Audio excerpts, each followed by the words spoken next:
Hello mes petits loups, on se retrouve pour un nouveau vlog. J'ai monté celui de ce matin, je ne l'ai pas mis en ligne, enfin celui de ce matin. Non, ce matin j'ai monté l'ancien vlog de lecture que je vous ai tourné la semaine dernière. On est lundi 22. Ah, c'était aujourd'hui le nouveau jour dans la nouvelle usine. Et de toute façon, je suis contente de ne pas avoir été travailler parce qu'il a fallu que j'aille en urgence pour ce gros bébé là. Ouais, j'ai dû aller en urgence pour lui, pour sa patte, parce qu'il a les ligaments croisés de la patte arrière droite qui ont lâché et sa rotule également.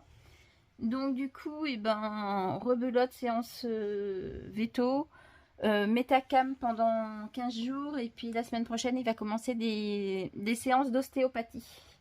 Ah, mon gros bébé. Oui, ça c'est mon gros pépère. Donc mon gros pépère, il est tout malade. Et en attendant, eh ben, moi je vous fais un petit point lecture. Je vous ai quitté. J'avais fini.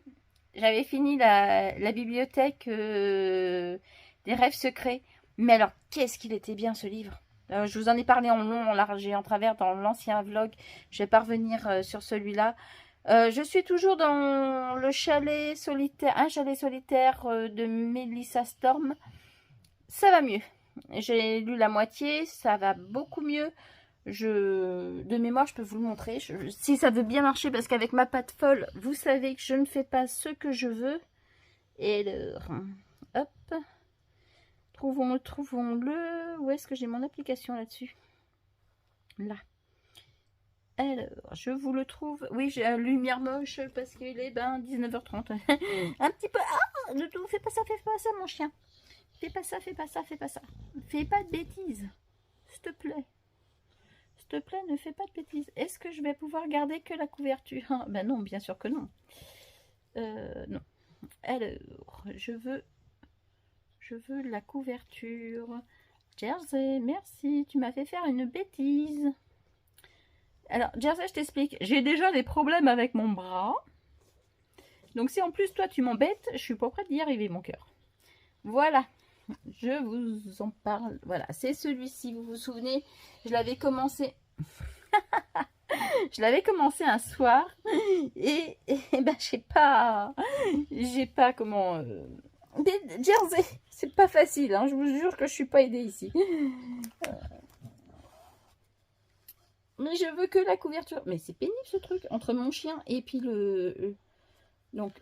Bah, et vous savez quoi, je vous ferai la jaquette pour vous en parler, ce sera beaucoup plus simple parce que là, comment vous dire, j'ai un gros chien qui n'a pas envie de coopérer, mais alors pas du tout. J'ai un poignet qui n'a pas envie de coopérer, mais alors pas du tout. Et moi, je suis prise entre les deux. Donc, je suis avec celui-ci en audio. J'ai commencé un livre ce matin, mais j'ai à peine le premier chapitre, j'ai lu le prologue. J'ai oublié le nom et je ne l'ai pas marqué sur Livre Addict. Donc du coup, je suis assez surprise et charmée à la fois parce que comment ça s'appelle, la lectrice elle a un charmant accent québécois que j'adore. Mais franchement, j'adore l'accent québécois. Ah, je voyage à chaque fois que je l'entends et j'adore ça. C'est très bien trouvé puisque c'est un livre écrit par une Québécoise ou une Canadienne. Je sais que c'est pas la même chose et je sais qu'ils aiment pas qu'on les mélange, donc je vais vérifier son identité avant. C'est pas c'est une histoire familiale, c'est une saga familiale. C'est plutôt contemplatif. Je sais qu'il y aura pas beaucoup de mouvement dedans. Pour l'instant, ça démarre fort, mais c'est surtout que entre temps, quelqu'un m'a contacté, les lectures de Julie m'a contacté sur Instagram pour me proposer de découvrir gratuitement pendant 2 mois l'application BookBeat. Ouais, ça doit être ça. BookBeat. Et je me suis juste inscrite et j'ai pas encore regardé quelque chose dessus. Donc du coup, est-ce que je vais continuer la lecture de celui que j'ai téléchargé ou est-ce que je vais changer parce que je trouvais intéressant quand même d'écouter les livres proposés dans l'abonnement Kindle et celui-ci s'arrête le 7 février. Mais maintenant que j'ai téléchargé l'application Bookbit, si je ne l'utilise pas, je vais perdre bêtement les 2 mois d'essai. Donc, à voir. Je vais regarder s'il y a quelque chose sur l'application qui m'intéresse. Et puis, si ça m'intéresse, je vous en reparlerai plus longuement.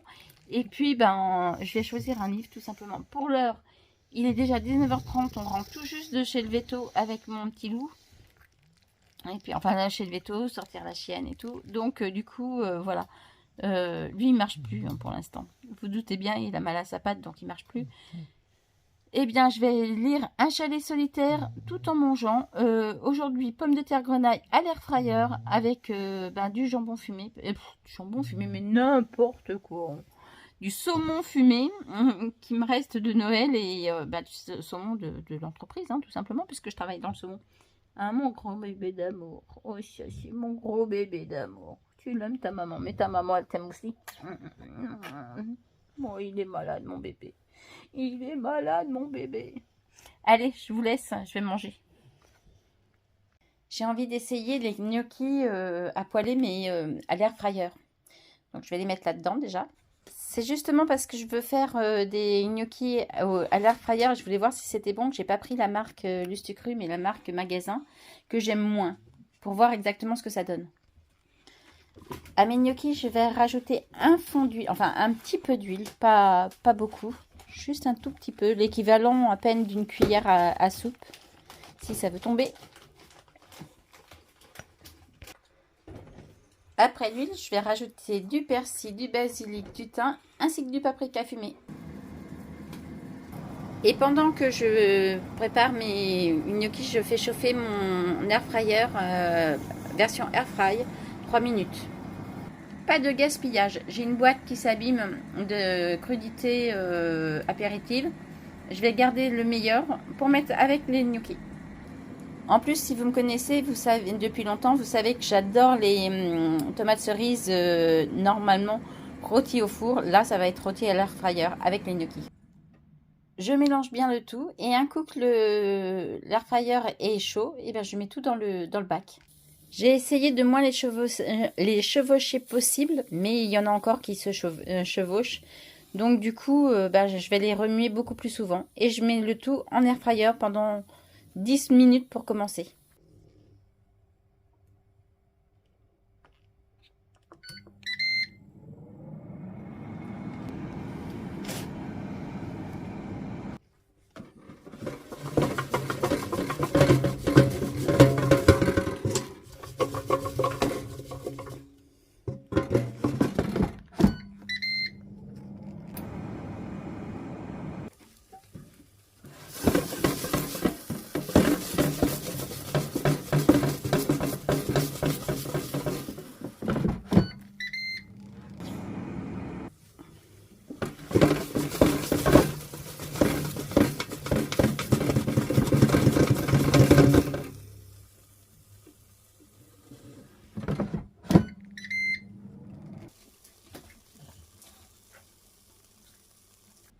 Voilà ce que ça donne au bout de 10 minutes. Moi, je vais rajouter du fromage. J'ai pas de fromage râpé.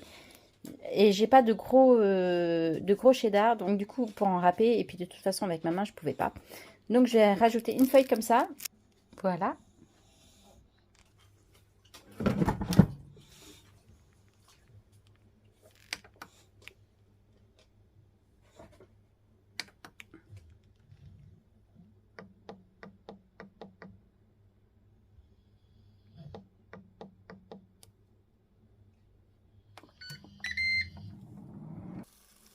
Et voilà ce que ça donne.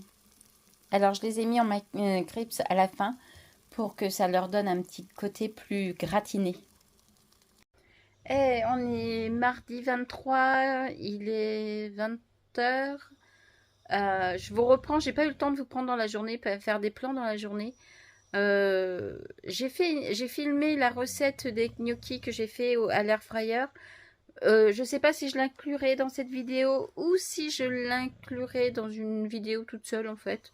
Je sais pas encore, mais de toute façon je vous ai fait je me suis régalée, je vous ai fait les plans. Sinon j'ai fini un chalet solitaire que je recherche sur Livre Addict. Voilà, un chalet solitaire de Melissa Storm. Alors, il présente ça comme une réécriture du conte de La Belle et la Bête. Et franchement, ça m'a un peu gêné qu'ils me disent ça dès le départ. Parce que j'aurais voulu ne pas le savoir. J'aurais peut-être aimé plus ma lecture. En fait, de le savoir, ça a perturbé mon cerveau qui cherchait à chaque fois l'analogie de chaque chose. Et du coup, ouais, je suis passée à côté des 50, vraiment la première moitié, les 50%, le 50 premiers pourcentages du livre. J'ai vraiment pas, comme diraient les jeunes, pas kiffé ma lecture. Les dialogues étaient plats. Ça allait trop vite, on comprenait pas vraiment l'intérêt. Enfin, après, les 50 dernières, ça a été plus prenant, même s'il y avait une petite romance qui commençait. Et fatal, hein, c'est La Belle et la Bête. Ouais, ça a été... bon, des fois, les réactions de chaîne étaient un peu excessifs. C'est à un tel point que je pense pas que je lirai la deuxième partie. Il y a une suite à ça qui cette fois-ci concerne le personnage de la meilleure amie de Lorraine qui est Scarlett. Ouais, je pense que je le lirai pas en fait. Alors je sais pas si ça... Il y a toujours un problème quand c'est des livres traduits. On ne sait pas si ça vient vraiment de la plume de l'auteur ou si ça vient en fait, de la traduction. Parfois la traduction améliore, parfois non. Donc du coup voilà, un peu déçu quand même. Sans quoi, l'histoire c'était bon. Alors à part le fait que ce soit une réécriture qui a rien à voir avec une réécriture, Lorraine apprend que son père est décédé dans un accident le matin de très bonne heure et suite à ça, en rangeant la maison de son père, elle trouve des documents qui prouvent que ce dernier était musher en Alaska et que c'était un excellent musher, mais bizarrement, il lui en a jamais parlé de ce passé-là, jamais de son expérience. Et en faisant encore plus de recherches, elle s'aperçoit qu'il y a une petite annonce pour aider un musher qui a eu un grave accident et qui est dans l'incapacité de s'occuper de ses chiens. Donc, grâce à une association, elle va postuler et être embauchée. Seulement, elle n'y connaît rien et tout est survolé. Tout est survolé. Bien sûr, elle finira musher comme son père et comme son patron. Mais tout va très très très vite. Je crois de mémoire. Alors, si vous n'avez pas de Kindle, l'application se base par rapport à votre rythme de lecture et vous donne le temps de lecture qu'il y a. Ça devait être pour moi 5 heures et des brouettes, mais je crois que sur Livre Addict, j'avais dû voir qu'il faisait 300 pages, quelque chose comme ça. Je vais vérifier. Oui, c'est ça, 310 pages. Bon, c'était pas...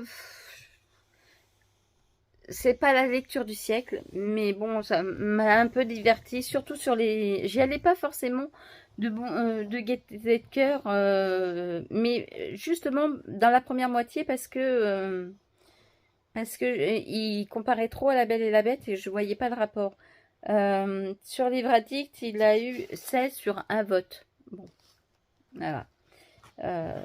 Donc j'aime bien faire la comparaison, vous savez. Sinon, parlons d'une autre lecture qui, cette fois-ci, s'annonce très très bien. C'est Ivy Walt. Topaz, arrête. Topaz, arrête. Voilà, c'est Ivy Walt de Helen Harper. Le tome 1, quand fainéantise rime avec magie. Alors là, franchement, je me régale. Il est lu par, je sais plus comment la personne s'appelle. Pourtant, je viens de le marquer. Léa, je sais plus. Je l'ai lu en plus. Je l'ai vu en plus il y a pas longtemps sur Instagram. Je l'ai mis tout à l'heure sur Instagram et je ne me rappelle plus le nom de la personne qui lit que j'aille rechercher. Léa Isser. Voilà. Et c'est gai, c'est frais, c'est Ivy et l'anti-héroïne par excellence. Mais elle est drôle. Vous savez, ça me fait penser un peu à de la chiclite, mélangée peut-être à de la bitlite. en tout cas, a du fantastique puisque ça parle de magie, mais ouais, ça a le ton incisif de la chiclite et j'aime bien. Et alors, elle est rebelle, elle a été virée de son académie et malgré tout, elle fait encore de la magie. Elle a un familier sur lequel elle s'est entraînée pour le faire parler, mais il connaît que 20 mots et pas forcément les plus intéressants. Et dès qu'il la voix, c'est manger, manger, manger. Bon, j'adore. C'est frais. Je vais vous lire plutôt le résumé parce que moi j'ai dû en lire 1 heure, donc ça va pas être très probant sans quoi. Bon, soyons clairs. Ivy White n'est pas une héroïne. Ah, je vous l'avais dit. C'est même la dernière personne que vous contacteriez si vous aviez besoin d'une aide magique, malgré ses talents. Si ça ne tenait qu'à elle, Ivy passerait ses journées affalée dans le canapé devant la télé, paquet de chips en main, à papoter avec son familier félin jusqu'à ce que mort s'en suive.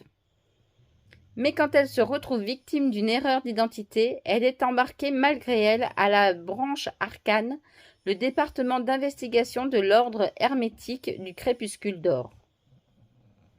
Les problèmes se multiplient quand un objet de valeur est volé au nez et à la barbe des représentants de l'ordre. Et le fait d'être lié magiquement à l'Adeptus Exemptus Raphael Winter ne fait qu'empirer la situation. Il a peut-être un regard couleur de saphir et le corps d'un mannequin maillot de bain, mais pour Ivy, il représente tout ce qu'il y a de sporifique dans le boulot de sorcier. Et s'il l'oblige à retourner à la salle de sport, juré, elle le transforme en crapaud. Ça vous donne le ton. Bon, je me suis un peu spoilée avec l'histoire du vol de quelque chose. Mais à la limite, ouais, sans trop spoiler quand même. On se doute bien qu'elle va pas, si elle est recrutée et qu'elle a laissé son taxi, parce qu'en temps normal, elle est chauffeur de taxi, elle va pas faire fortune. Hein. Si elle peut, elle va pas très loin, et si elle peut éviter les clients, elle les évite. Donc c'est vous dire qu'elle n'est pas prête de faire fortune. J'en connais une en tous les cas qui est bien installée. Voilà, vous la voyez? Jamais très loin. Bon, et j'ai l'autre de l'autre côté. Hein. Ce petit intermède m'a permis de prendre ma lecture de Sarah Penner, Le cercle occulte des gentlemen. Je vais me replonger dedans, j'en suis à la page 237. Et bien, je vais continuer. J'ai envie de finir, de savoir la fin de cette histoire. J'en suis à peu près à la moitié maintenant, ouais, à la moitié du livre. Et ça chauffe pour nos 2 héroïnes et je voudrais bien savoir ce qu'il en est. Si vous ne l'avez pas lu, si vous ne l'avez pas vu passer, si vous n'avez pas vu la vidéo où j'en parle, je crois à sa réception, parce que en fait je l'avais commencé, je l'ai mis de côté pendant les lectures d'hiver. D'ailleurs, un chalet, je sais plus si je vous l'ai dit, un chalet solitaire, ça clôture la 10e catégorie au coin du feu du challenge l'hiver en livre. Et je vais pas lire continuer la 2e catégorie, la 2e partie avec les 10 autres catégories, parce qu'il y a encore des livres de Noël et je suis plus en période d'avoir envie de lire des livres de Noël, tout simplement. Je vous lis la 4e de couverture. Que la miséricorde soit sur l'homme qui se retrouve l'ennemi d'un médium vengeur. 1873. Dans un château abandonné à la périphérie de Paris, une sombre séance est sur le point d'avoir lieu, dirigée par la célèbre spirite Vaudeline Dallaire. Connue dans le monde entier par ses talents à conjurer les esprits des victimes de meurtres afin de déterminer l'identité des assassins, ses compétences sont très recherchées par les veuves et les enquêteurs. Lena Wykes est venue à Paris pour trouver des réponses sur la mort de sa sœur, mais pour cela, elle doit surmonter ses propres préjugés logiques contre l'occulte. Lorsque Vaudeline est invitée en Angleterre pour résoudre un meurtre très médiatisé, Lena l'accompagne en tant que doublure. Mais alors que les deux femmes font équipe avec les hommes puissants de la Société des sciences occultes de Londres pour résoudre le mystère, elles commencent à soupçonner qu'elles ne sont pas uniquement là pour résoudre un crime, mais qu'elles sont peut-être elles-mêmes empêtrées dans un crime. Et moi, je peux vous dire que pour l'instant, ça chauffe beaucoup sur leur jupon, justement, là où j'en suis. Eh bien, je vais même m'y remettre de ce pas.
Ça y est, il est fini.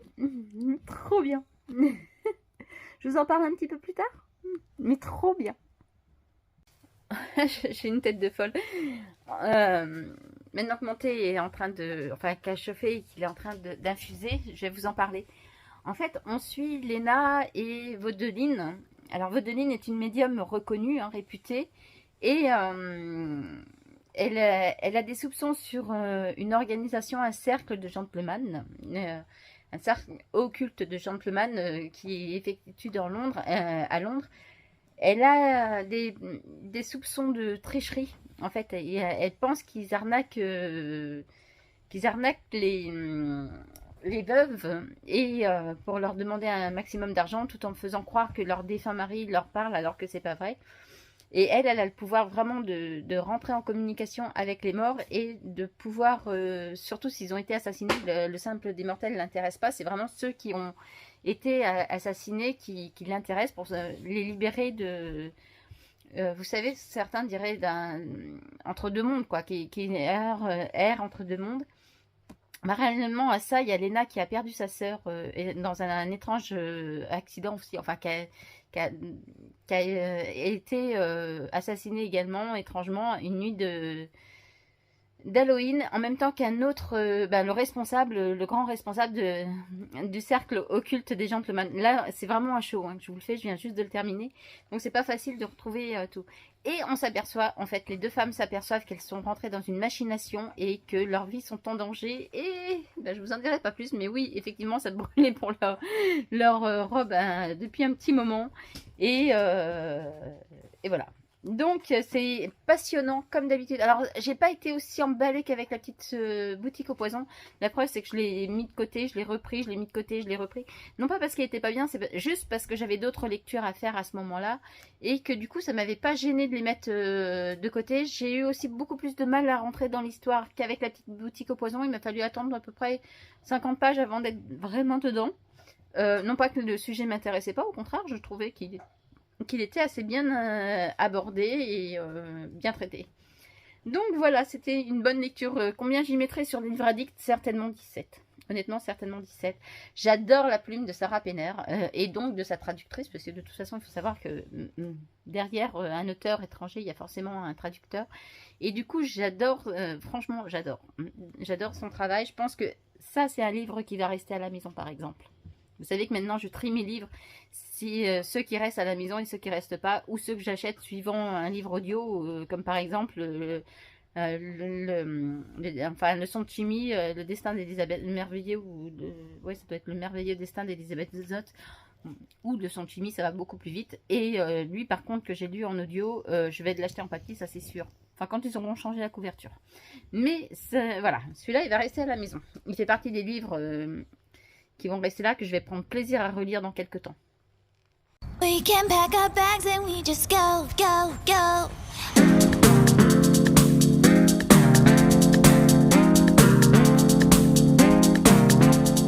He said let's go catch a flight. We bout to stay up all night. Red eye goodbye, hold my hand tight. He take me straight to the sky. Baby take me out to Tokyo. Let me catch a flight to San Diego. Paris, Madrid, or Tobago. Anywhere you wanna be, where we gonna go? Take me on a ride. Tell my girls bye-bye. Just touch down, show me around, then kiss me goodnight. We can pack our bags and we just go, go, go.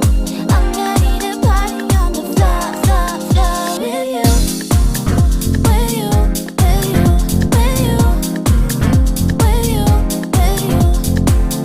Put me on the plane, I wanna. Coucou, on est dimanche soir. J'ai enlevé mon attel et finalement c'était pas une bonne idée.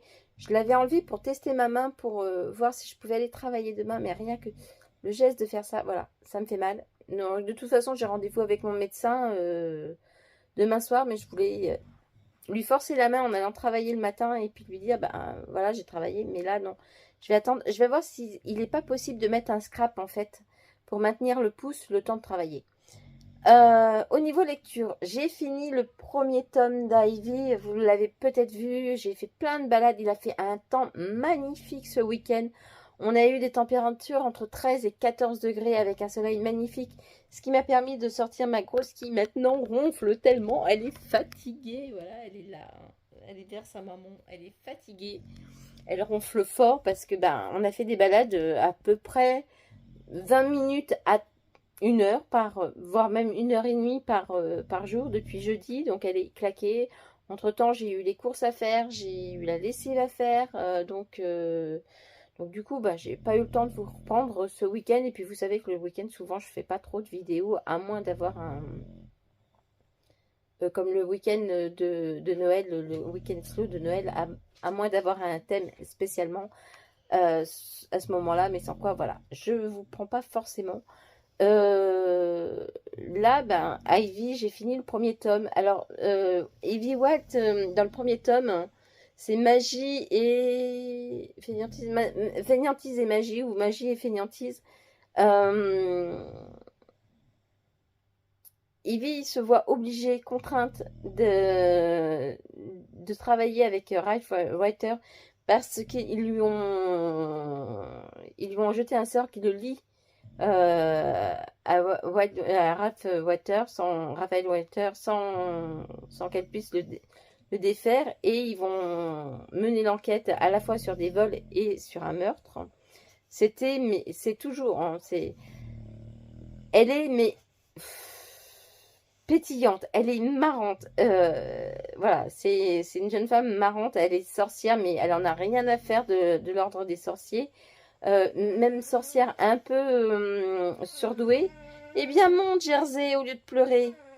Je sais pas si vous l'entendez pleurer, mais il pleure en fait pour que je le monte sur le canapé. Je lui ai acheté un coussin pour l'aider à monter, pour se faire moins mal à la patte. Mais c'est pas encore gagné. Hein. Il y arrive de temps en temps quand il veut, surtout quand je suis pas là.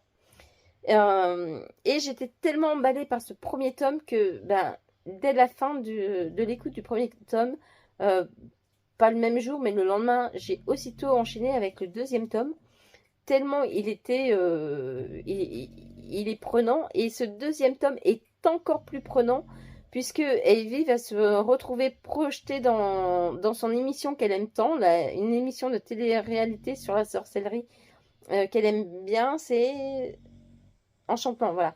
Enchantement, elle se retrouve sur le plateau d'Enchantement, et il y a mais alors, on y parle de nécromancie, on y parle de zombies, on y parle de meurtre sauvage. Et avec son humour pétillant, c'est trop bien. C'est pas... Il est inclassable, ce livre. Il est entre la chiclite, le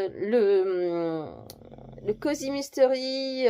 Si on prend le Cozy Mystery tel qu'il est là, dans son étymologie, puisque c'est une fille qui, en fait, n'y connaît rien, qui se met à mener l'enquête. Et on n'y parle pas de thé, ou très peu de thé, mais beaucoup de café. Elle boit beaucoup de café. Donc, ouais, c'est assez... ça pourrait se rapprocher. Il y a de la magie, il y a du fantastique. C'est vraiment un monde bien à lui, le monde d'Evie Wright. C'est un peu aussi...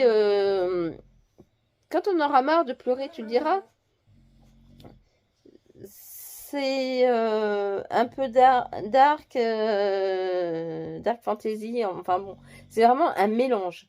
Parallèlement, sur mon portable, je lis La lettre froissée de Alice Quinn. C'est le premier tome des enquêtes à la belle époque de l'auteur. Encore un livre que vous m'avez conseillé parce que vous savez que j'aime à la fois les romans historiques et les cozy mystery justement. Et alors là, j'ai oublié son prénom. J'aimerais peut-être que je peux l'avoir. Est-ce que je peux avoir le résumé quelque part?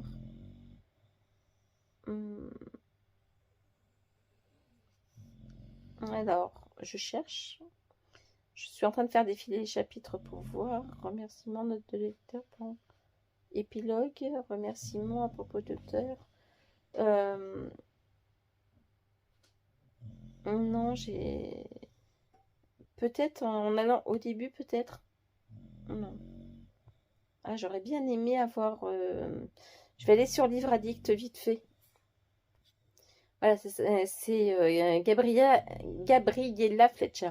Donc on est à Cannes dans les années 1884 et Gabriella Fletcher, la personne dont je cherchais le nom, est une aristocrate anglaise qui s'est vue destituée, qui a eu en plus une relation avec son ex-patronne, si j'ai bien tout compris.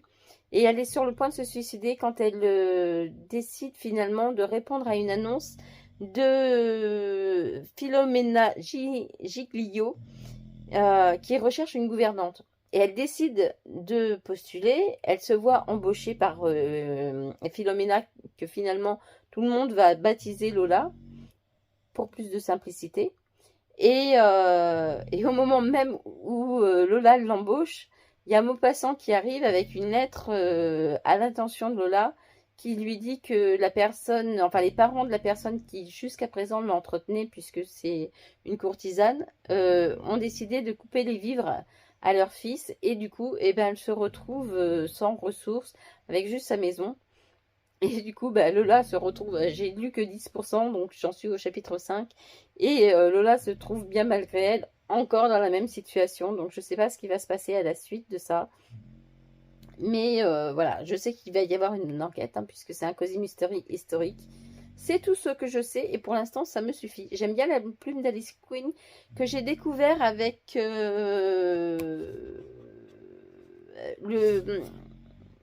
Alors, le truc du bonheur, là, non, c'est pas ça. C'est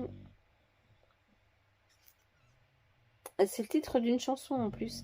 Et c'était le titre qui m'avait donné envie de le lire. Parce que c'était trop bien. Je le recherche, je suis sur Livre Addict et je vais le retrouver dans mes lectures puisque je l'ai lu au mois de décembre.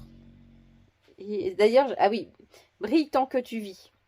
Voilà, Brille tant que tu vis, qui était, vous savez, la fameuse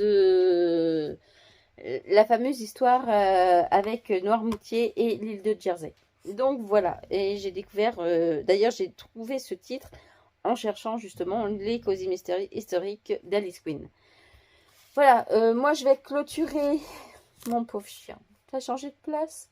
Je vais clôturer ici le vlog. Vous avez eu hier la vidéo face cam de mon bilan challenge l'hiver en livre. Je pense que je vais m'inscrire au challenge.